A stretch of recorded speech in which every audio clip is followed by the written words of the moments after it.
Thank you very much.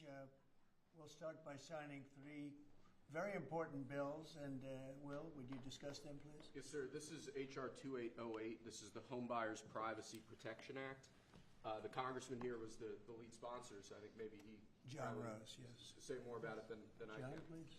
Well, it's difficult for Americans to buy a home, particularly after the last 4 years, sir. But with the president's signature today, we're going to make it easy for people to buy a home without getting hassled. For years, their private personal information has been bought and sold in the open market, resulting in them getting innumerable phone calls and text messages. But with your signature today, we're going to put an end to that so that when Americans try to realize the American dream of owning a home, they're able to do so without being harassed. Good job. Good. It's a great honor, John.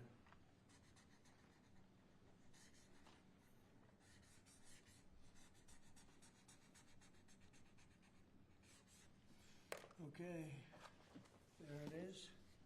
And that's going to help a lot of the homeowners of our great country. John, want to hold that? Sure. Thank you, John, very much. Thank you very much. Thank you very much. Okay, Will, you go ahead. And I'd like to leave you with this gift from a constituent back in Tennessee. Oh, I could use that at night. It's an American flag. That's very nice. I like that. Thank you, Mr. President. Thank you very much. That's very nice.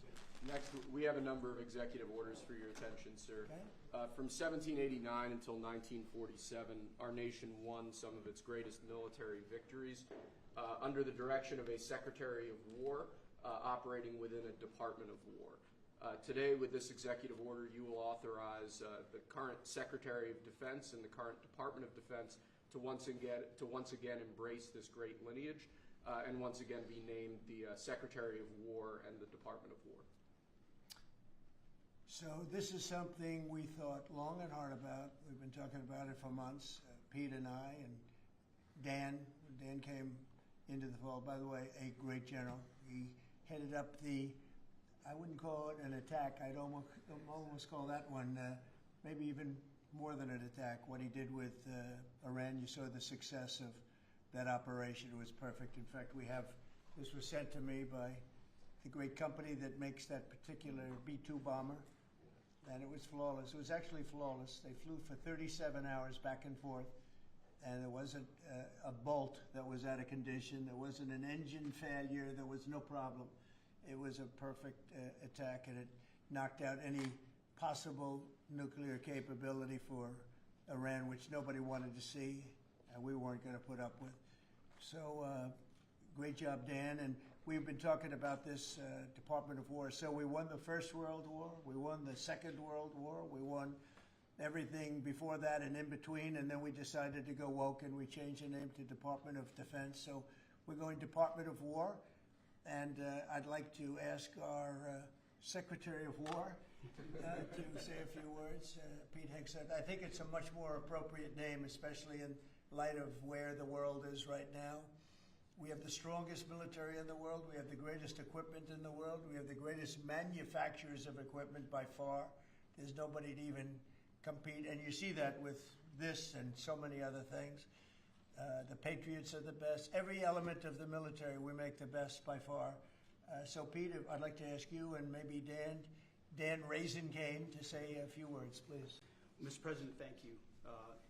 After winning a war for independence in 1789, George Washington established the War Department, and Henry Knox was his first Secretary of War. And this country won every major war after that, to include World War I and World War II. Total victory, Mr. President, as you said. Then 150 years after that, we changed the name after World War II from the Department of War to the Department of Defense in 1947. And as you pointed out, Mr. President, we haven't won a major war since, and that's not to disparage our warfighters, whether it's the Korean War or the Vietnam War or our generation of Iraq and Afghanistan. That's to recognize that this name change is not just about renaming, it's about restoring. Words matter. It's restoring, as you've guided us to, Mr. President, restoring the warrior ethos, restoring victory and clarity as an end state, restoring intentionality to the use of force. So At your direction, Mr. President, the War Department is going to fight decisively, not endless conflicts.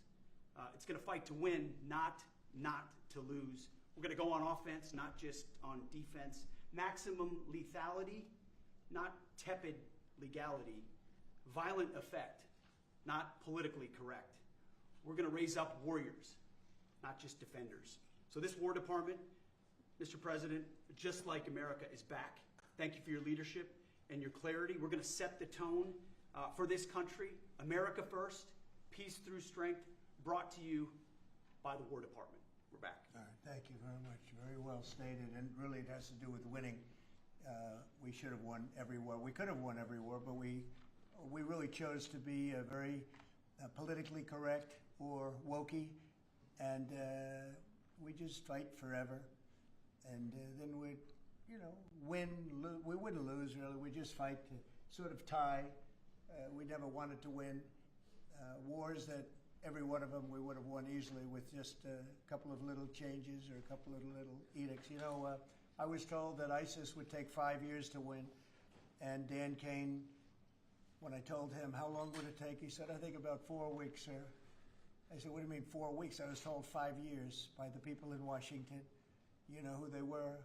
5 years. I said, you can't do it in 4 weeks. I actually flew to Iraq to meet with him, and I met him at a big air base, and remember that famous day, right? It turned out to be a famous day for our country because you're now the head of the Joint Chiefs of Staff, which is the biggest deal.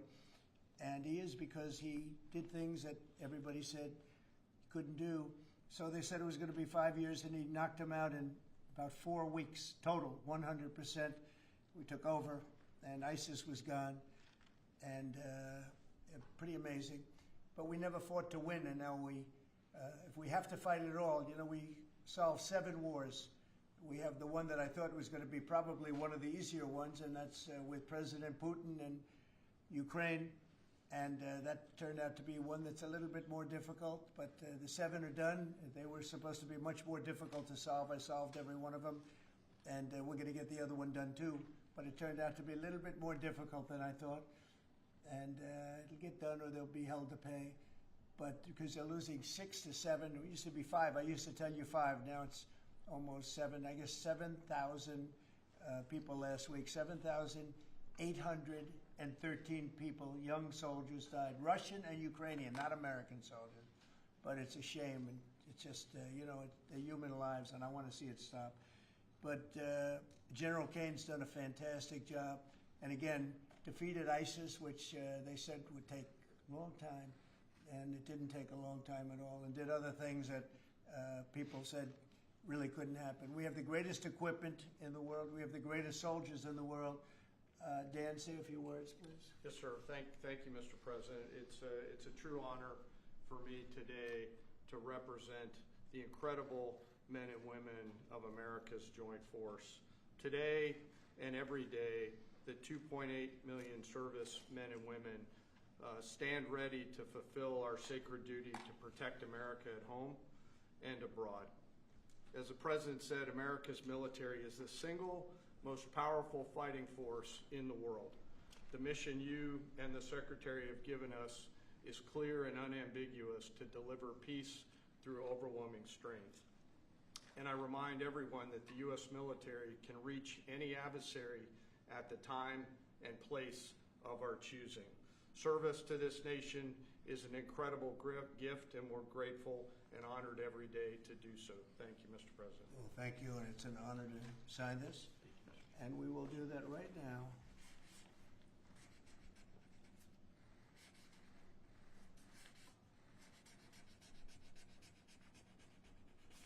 I think that's a big one, I'll be honest.